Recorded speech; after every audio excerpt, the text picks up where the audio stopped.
C'est vraiment quelque chose que je n'explique pas. En fait, j'ai toujours aimé écrire, j'ai toujours adoré inventer des histoires et les partager via l'écriture. Et c'est entre autres une professeure de français que j'avais en secondaire qui a un peu en fait déclenché cette passion. En tout cas, m'a donné assez confiance pour envisager à long terme l'édition et donc la publication de mes romans. Alors je pense qu'avant tout, on traite les relations humaines, donc que ce soit les relations de la famille, c'est vraiment un thème prédominant dans mes romans, la famille, évidemment les relations de couple, et alors à chaque fois, il y a on aborde le thème du code entre guillemets personnel que chacun a, donc que ce soit via mes romans dans la mafia, où là on voit un peu le code qu'eux essayent eux pensent en tout cas suivre. Et alors on voit par exemple avec mon nouveau roman qui se déroule dans le milieu résistant, on voit un peu le code aussi qu'ils suivent et l'idéal auquel ils aspirent. Je pense que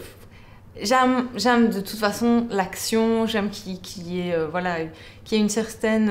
rébellion et c'est vraiment des thèmes qui sont propices à ce genre de choses. Et dans mes romans mafieux, on suit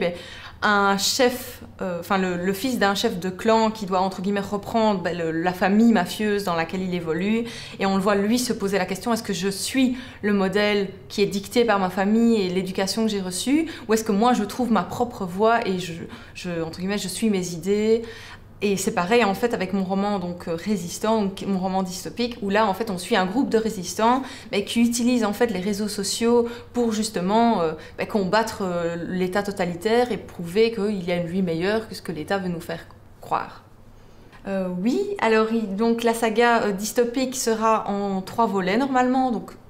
à ce moment-là, il me reste encore 2 à écrire. J'ai également on m'a demandé un tome 3 pour Les Velasquez, qui est ma saga mafieuse, mais il y a une vraie fin à la fin du 2 et je suis heureuse que les gens aiment mon univers, mais c'est vrai que je pense qu'il faut s'arrêter quand il faut, et je pense qu'il vaut mieux que les gens s'arrêtent au tome 2 et apprécient l'histoire. Et alors donc pour l'année 2016, en plus de la suite de ma saga Rebelle, il y aura également une saga numérique, plus une romance un peu mystique